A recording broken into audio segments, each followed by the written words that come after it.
Trooper? Yes, sir. Trooper, please state your name for the record. TK-812. Who manufactured armor for Stormtroopers? As far as I know, it was all manufactured by the Imperial Department of Military Research. Were there any warranties listed on your armor? Yes, sir.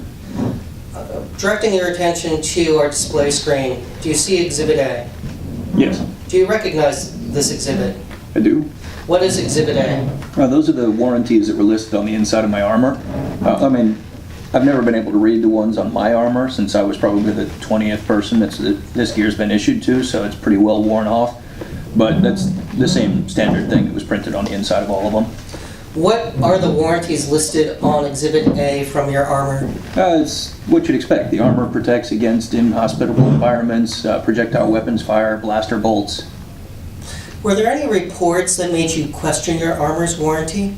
No official reports that I knew of. I mean, there was always, rumors and stories about, kind of jokes that the armor's made by the lowest bidder, so you really can't count on it for anything. What happened on Jeddah? On Jeddah? The story was that there was a blind man with a stick who took out an entire squad of, fully armed and armored stormtroopers, but, you wouldn't take it seriously. It's not like anybody knows where that story came from. Nobody even survived Jeddah. Most of the time, the punchline ended with the blind man with the stick blowing up the city.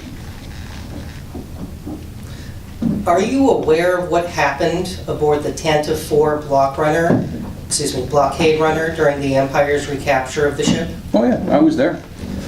What happened? Well, I was part of the boarding party, and after the initial seizure of the ship, we were directed to go through space by space and sweep for any other passengers or contraband that might have been on board.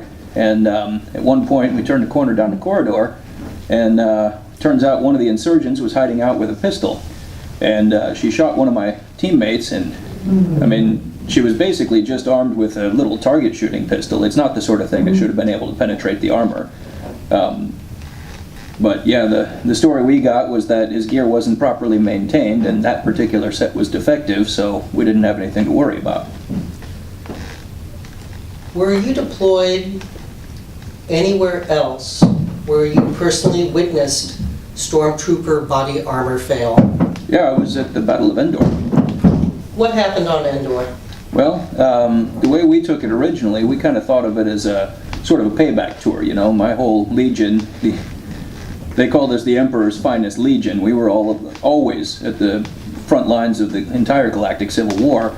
And suddenly we get transferred to this, little forest moon in the middle of nowhere. So we kind of thought it was just going to be R&R, just lots of hiking and camping and hanging out in the woods and just sort of being relaxed. Yeah, we still had to stand watch and, make patrols and that sort of thing. But realistically, there was, no real threat in that particular corner of the galaxy back then. But a threat did happen, didn't it? Oh, there were, it turns out, yeah. It was actually a lot more dangerous than anybody would have expected. How was it dangerous? Well, once the shield generator blew up, all hell broke loose, and there were these little teddy bear characters that just started coming out of the trees. They were everywhere, and we just got completely annihilated. It wasn't the sort of thing you'd ever expect, these little furry guys, but everywhere you looked, you'd hide behind a rock, it'd turn out the rock was another one of them, and they were just everywhere. What species attacked you? The Imperial designation, I think, was called Ewoks. How tall is an Ewok? The bigger ones would be about maybe 1.5 meters. What weapons did Ewoks use? That was the joke of the whole thing. Hardly anything you'd call a weapon. Sharp sticks, rocks, slings, the occasional spear and arrow. Did you believe your body armor would protect you from any of these threats posed by the Ewoks? Absolutely.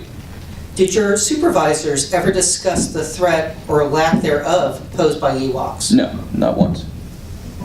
What would happen when an Ewok attacked a stormtrooper with an axe made of a stick and rock? It was insane. It just went right through. It was like the armor wasn't even there.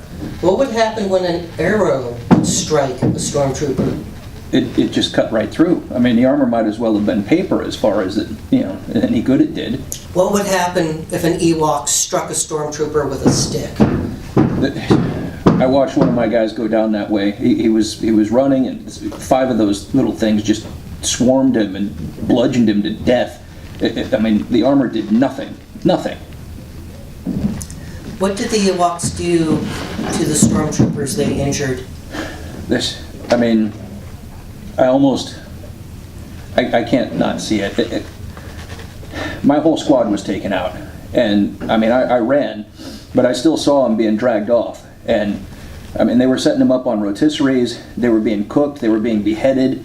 On my way out, I saw 4 guys from my squad, their heads were on sticks, and one of those little bastards was playing them like drums. I get it. I'm not looking for sympathy, okay? This is not a friendly face. We were being trained from day one to hurt people and break their stuff. I know that. We were bad guys. I'm not making excuses, okay?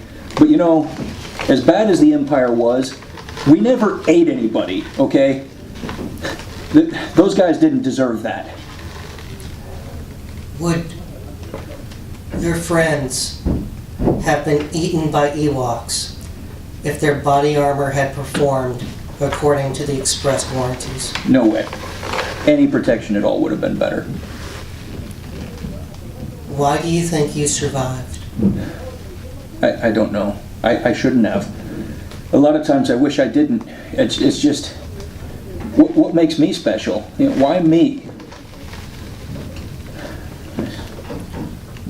Let's take a break and go off the record.